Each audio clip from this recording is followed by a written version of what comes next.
On the evening of 23 August 2000, an Airbus A320 carrying more than 140 people began its descent toward Bahrain International Airport after a routine flight from Beverages, Cairo. coffee, tea, For or most water? of those on Oh, tea, board, please. the journey Of had been course. Here you are. uneventful. Thank you so The much. cabin had Very settled much. into the familiar rhythm of arrival. Seatbacks were upright, window shades were open against the darkness outside, and passengers were preparing for a landing they expected would be over within minutes. Nothing from the cabin suggested that this flight would soon become one of the most closely examined accidents in Gulf aviation history. Yet by the time investigators reconstructed the final minutes, they concluded that the chain of events had begun long before the aircraft reached Bahrain's coastline. It was not a sudden technical failure or a single catastrophic mistake. Set missed approach Instead, altitude. it was a Confirm gradual localizer is accumulation captured. of Good. decisions, Proceed. assumptions, and missed opportunities, each one appearing manageable in isolation, but together creating a situation that would become increasingly difficult to recover from. The flight itself had not started under ideal circumstances. The operating Approach crew briefing. had arrived at Runway the 12 departure ILS. gate Minimums later than 400. planned Missed after approach. initially Climb to being 3000, directed to heading the wrong 090. location Questions? inside None. Cairo Marking International complete. Airport. They were already working against a delayed schedule, and although commercial crews are trained to manage time pressure professionally, even small disruptions can subtly influence the pace of cockpit decision-making. Investigators would later examine those early hours carefully, not because they directly caused the accident, but because they offered important context for the environment in which the crew would operate. The captain, recently promoted to command, was regarded by many colleagues as technically capable and confident. He had accumulated thousands of flying hours and had spent years working toward the left seat of the Airbus A320. Several pilots remembered him as knowledgeable and decisive, qualities generally expected from a captain responsible We're for the not safety going to of an make it. entire aircraft. Others, however, Go around. described a Go more around complicated flaps. picture. Some fellow pilots recalled that he occasionally displayed unusual confidence in his own judgment, even when challenged. In previous flights, discussions over procedures sometimes ended not with agreement, but with the captain maintaining his position despite contrary evidence. These observations had never developed into disciplinary issues, yet they hinted at a cockpit style that relied heavily on personal conviction. Beside him sat a first officer, whose experience was considerably more limited. He was still relatively new to airline operations, eager to learn, and generally well regarded by training captains for his professionalism. But instructors had also noticed another characteristic. During simulator sessions, he sometimes hesitated to question senior pilots, even when they intentionally deviated from standard procedures as part of training exercises. His technical knowledge continued to improve, but confidence in challenging authority remained an area requiring development. Individually, neither pilot represented an obvious safety concern. Together, however, they formed a cockpit dynamic that would later become one of the central themes of the investigation. At the time, neither man had any reason to believe that their routine evening arrival into Bahrain would test that relationship in ways neither had previously experienced. Their descent had only just begun. As Flight 72 continued toward Bahrain, the workload inside the cockpit began to increase in the predictable way it does during every descent. Crew's flight had given way to arrival planning. Radio frequencies changed more frequently, altitude clearances The flight arrived in path quicker animation shows the succession, high-speed approach, and the low orbit over aircraft's water, flight and the fatal management dive into the system Gulf. This had to chain be of human prepared factors for the includes approach CRM ahead. breakdown, spatial disorientation, The cognitive weather offered overload, little and cause for organizational failures. concern. Visibility was good, winds were light, and there was no indication that the crew would face turbulence or storms. From an operational perspective, it should have been a straightforward arrival. But investigators would later identify an CRM important training lapsed omission. significantly. This is a major Before concern. beginning an Oversight was approach, clearly weak. These airline charts show the crews gaps, normally but safety conduct an concerns arrival weren't reported to briefing. management. It serves as a goes beyond shared just mental you two. plan, allowing both pilots to review the runway, navigation procedures, expected weather, missed approach instructions, and any unusual characteristics of the airport. Just as importantly, it ensures that both pilots anticipate the same sequence of events if something unexpected occurs. On this flight, that discussion never truly happened.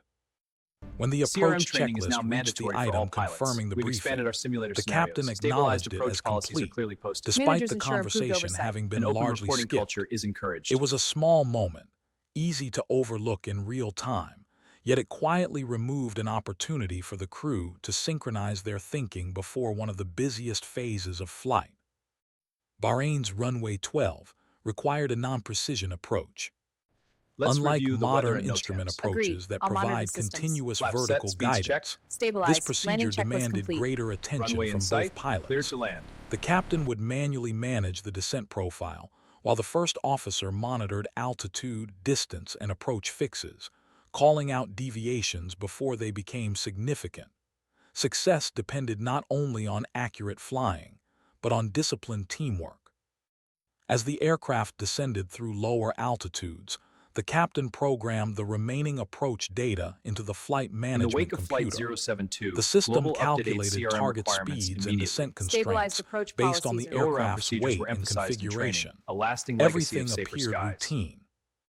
Then came a decision that subtly changed the margin for error.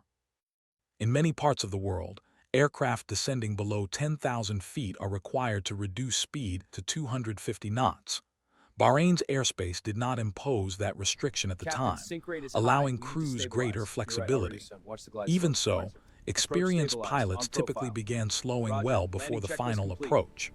Lower speeds reduced workload, made configuration changes easier, and left more time to stabilize the aircraft. Instead, Flight 72 continued descending at unusually high speed. The Airbus remained well above the pace normally expected at that stage of the arrival. Each mile closer to the airport shortened the distance available to reduce speed, CRM extend training uses flaps, role-play to improve lower the communication. landing gear, This device and simulates establish a spatial disorientation. stabilized approach. In the simulator, we practice responses to Inside critical the situations. cockpit, VR now lets us no rehearse any immediate scenario alarm safely. sounded. The aircraft was still responding normally. The automation was functioning exactly as designed. But operationally, the situation was becoming less forgiving. The first officer could see the same flight instruments as the captain. The flight had a He minor understood the deviation. approach profile corrected it they were safely. expected to Good fly. catch. Let's review As the the data. aircraft remained We need better wind fast, alerts. there We'll were implement that. opportunities Thanks to for speaking up. question whether they still had sufficient distance to prepare for landing. Investigators would later note that those conversations never took place. For the moment, the approach continued. Outside, the lights of Bahrain slowly emerged against the dark waters of the Persian Gulf, while inside the cockpit, the time available to make ordinary decisions was beginning to The disappear. tragedy of Flight 072 By the spurred time Flight worldwide 72 improvements in CRM intercepted training. the Enhanced final simulator approach course programs for now runway train pilots 12, for issues the before they aircraft escalate, was and aligned cockpit with the filters for airport. safer operations. From a distance, everything appeared normal. To anyone watching from the ground, it was simply another Airbus descending toward Bahrain after sunset. Inside the cockpit, however, the picture was beginning to change. The aircraft was still Captain, carrying I far think we're more too high on the energy than it approach. should have been. Should we go around? Airspeed agree. remained well above the execute the go-around target for this procedure. stage of the Flaps approach, set, power coming leaving up, the crew positive rate, with gear up. progressively fewer options to configure the aircraft for landing. Every decision now had to happen more quickly, yet each action depended on the one before it. The captain extended the speed brakes in an attempt to reduce speed without immediately deploying the flaps beyond their operating limits. The Airbus responded as expected, but momentum is difficult to shed in a transport Flight aircraft 072 weighing teaches tens of us the vital thousands of role of CRM. kilograms. Trust the courage to speak up, Deceleration no was matter your rank. gradual, So and the speaking up runway could achieve- continued Exactly. drawing It closer. fosters a safety culture. Let's Standard review the operating diagram. procedures were designed for exactly this situation. A stabilized approach is not simply recommended, it is a safety barrier. By 500 feet above the ground, the aircraft should already be fully configured for landing, on the correct flight path, Cleared for and within a takeoff. narrow Systems green. speed Gear range. down, landing checklist If those conditions are not Flight met, 072's the procedure errors is are our lessons. straightforward. Safety protocols Discontinue the updated, all approach clear. and execute We'll a fly it. missed approach. The purpose of that rule is simple. It removes hesitation. Pilots are not expected to debate whether they might recover an unstable approach.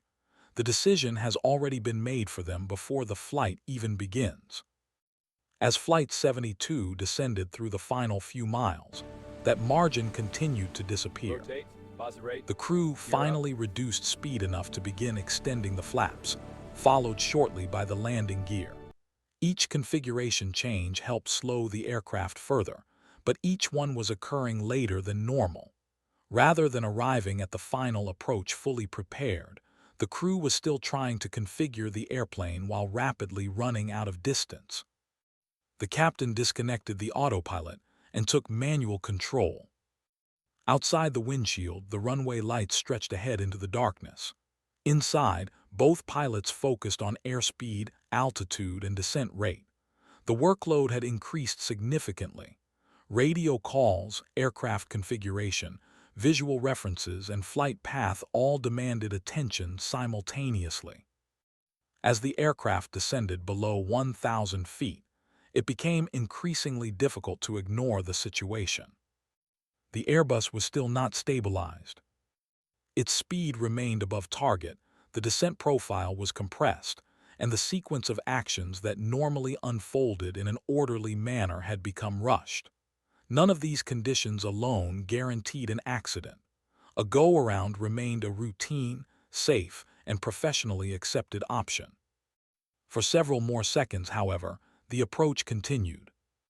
Then, approaching roughly 700 feet above the runway, the captain finally acknowledged what had been developing for some time. "We're not going to make it."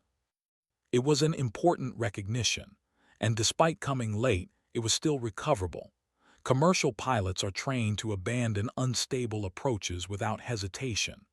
Every year, thousands of go-arounds are performed safely around the world. They are not emergencies. They are evidence that the system is working exactly as intended. But what happened next departed from that system.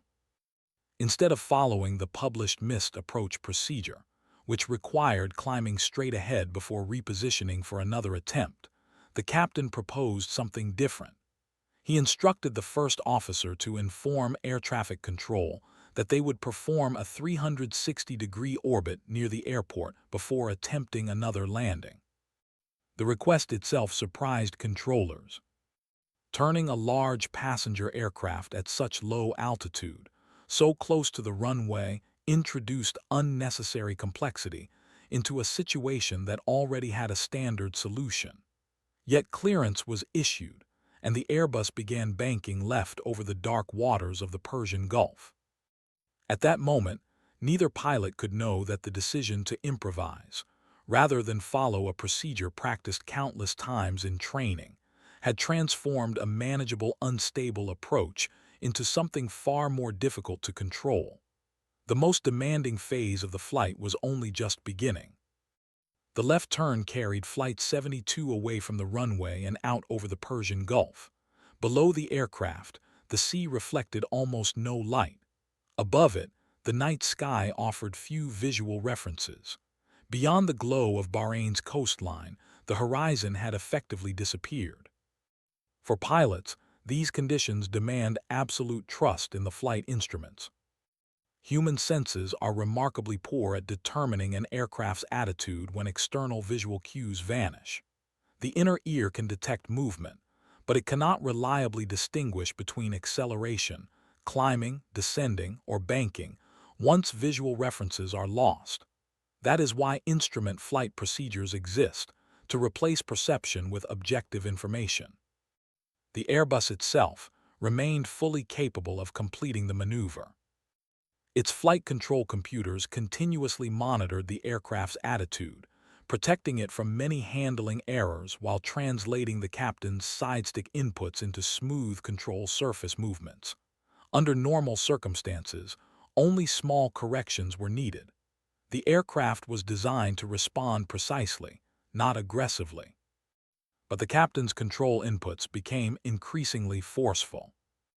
Instead of making measured adjustments, he repeatedly pitched the aircraft up, then down, while varying the bank angle as the turn continued.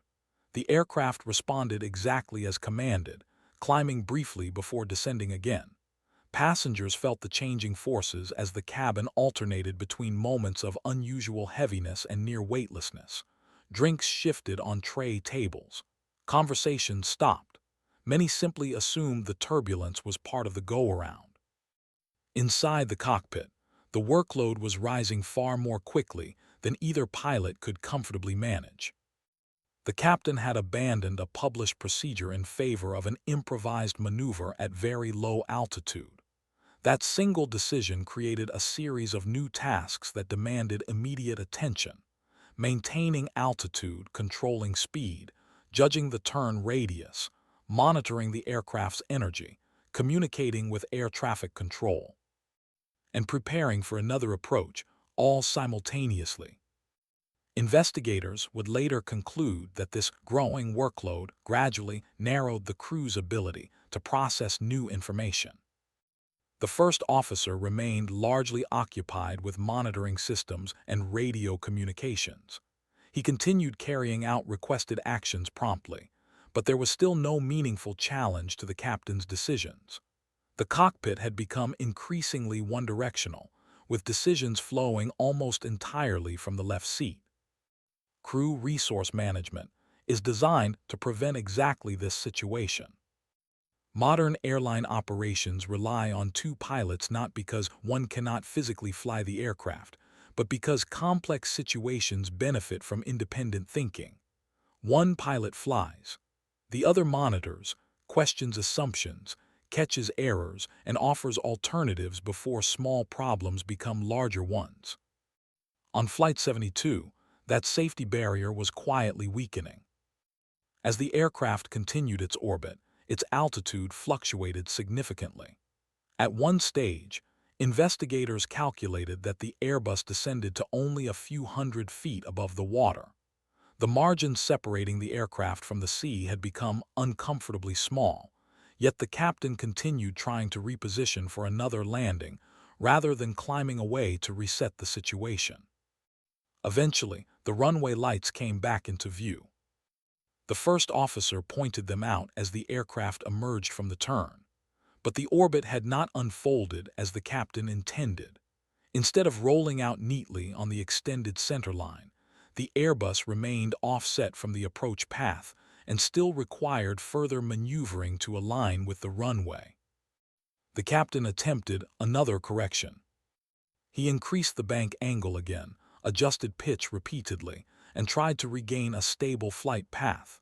Yet every correction generated another one.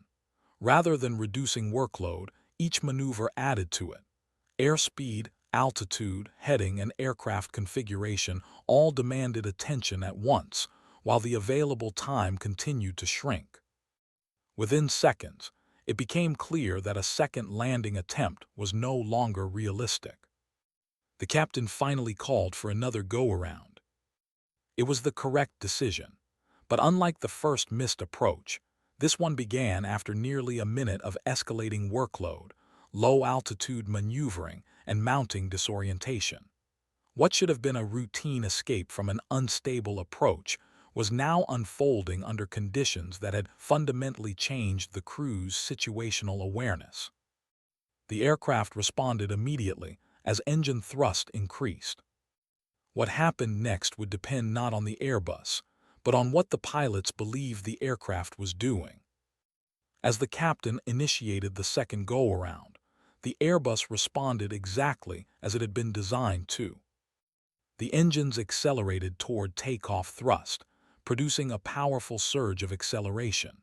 According to procedure, the aircraft should now have been pitched to approximately 15 degrees nose-up, allowing it to climb safely away from the airport, while the crew reconfigured the aircraft and prepared for another approach. Instead, the climb never properly developed. Almost immediately after advancing the thrust levers, the captain raised the nose only slightly before beginning to lower it again. To someone observing the aircraft from outside, the movement may have appeared subtle. Inside the cockpit, however, a far more dangerous process was unfolding. Without a visible horizon beyond the windshield, The captain's body began interpreting the rapid acceleration as an excessive nose-up attitude. It is a well-documented phenomenon known as the somatogravic illusion. During strong acceleration, the human vestibular system can create the convincing sensation that the aircraft is pitching upward far more than it actually is. Pilots are specifically trained to recognize this illusion because the instinctive response, to push the nose down, can become catastrophic if it overrides the flight instruments. Investigators found no evidence that the aircraft itself was malfunctioning. Its flight displays continued presenting an accurate picture of attitude, airspeed, and altitude. The automation remained available, the flight controls responded normally, and the engines were producing the commanded thrust. The aircraft was capable of climbing safely. But the captain's perception no longer matched the information directly in front of him. As acceleration increased, he continued easing the nose downward. The aircraft began gaining speed rapidly while remaining only a short distance above the water. The first officer reported the go-around to Bahrain approach and acknowledged new heading instructions. Almost immediately afterward, another problem appeared. With the aircraft accelerating and the flaps still partially extended, the Airbus exceeded the maximum permitted flap speed. A warning sounded inside the cockpit, drawing the crew's attention toward aircraft configuration rather than attitude. The captain ordered the flaps retracted. Again, the aircraft responded normally. But retracting the flaps reduced drag, allowing the Airbus to accelerate even faster. That stronger acceleration reinforced the false sensation of excessive pitch, causing the captain to push the sidestick farther forward. It became a self-reinforcing cycle. The faster the aircraft accelerated, the stronger the illusion became. The stronger the illusion became, the more nose-down input the captain applied. Within seconds, Flight 72 transitioned from a shallow climb into a steep descent. Now descending toward the sea at high speed, the aircraft's warning systems attempted to intervene. First came the overspeed alerts. Then the ground proximity warning system announced that the aircraft was losing altitude dangerously close to the surface. Pull up. The warning repeated. Pull up. Modern transport aircraft are equipped with these systems because they are intended to interrupt exactly this type of accident sequence. The alerts are unmistakable, demanding an immediate escape maneuver regardless of any previous task. Yet investigators concluded that the crew's attention had become saturated. After the unstable approach, the low-level orbit, the improvised maneuvering, the second go-around, the configuration changes, radio communication, and multiple cockpit warnings, both pilots had reached a level of cognitive overload where processing another critical warning became extraordinarily difficult. The aircraft continued descending. At approximately 7:30 p.m. local time, Gulf Air Flight 72 struck the waters of the Persian Gulf. The impact destroyed the Airbus almost instantly. All 143 passengers and crew lost their lives. The investigation that followed reached far beyond the actions of the two pilots during the final minutes. Investigators found that the accident resulted from a combination of human factors rather than a mechanical failure. The aircraft had remained airworthy throughout the event. Instead, the sequence reflected the cumulative effects of unstable approach management, deviation from published procedures, ineffective crew resource management, spatial disorientation, and increasing mental workload. One finding stood out repeatedly. The cockpit had gradually ceased functioning as a coordinated team. The captain's decisions went largely unchallenged, while the first officer, despite recognizing many of the same flight indications, remained reluctant to intervene assertively. Opportunities to interrupt the sequence existed at several stages, during the high-speed approach, before the low-altitude orbit, and during the deteriorating maneuvering, but none ultimately changed its course. The investigation also examined Gulf Air itself. At the time of the accident, the airline's crew resource management program had lapsed, and investigators identified broader shortcomings in operational oversight, standardization, training, and the reporting of safety concerns. These organizational issues did not cause the accident on their own, but they created an environment in which unsafe habits could develop without being consistently corrected. The tragedy prompted extensive reforms. Gulf Air restructured its flight operations, strengthened CRM training, expanded simulator scenarios involving go-arounds and spatial disorientation, reinforced stabilized approach policies, and introduced additional oversight for newly promoted captains. The airline also encouraged more open reporting of operational concerns, recognizing that effective safety depends not only on procedures, but on a culture in which every crew member is empowered to speak when something does not seem right. Today, the legacy of Flight 72 extends well beyond Bahrain. Its lessons continue to influence airline training around the world, reminding crews that sophisticated aircraft can provide extraordinary protection, but they cannot replace disciplined decision-making, effective teamwork, or trust in flight instruments when human perception begins to fail. In aviation, accidents are rarely the result of a single moment. More often, they emerge from a chain of seemingly manageable decisions. The enduring lesson of Gulf Air Flight 72 is that breaking that chain depends not only on technology, but on two pilots working together, questioning, communicating, and supporting one another, long before the situation reaches a point where recovery is no longer possible.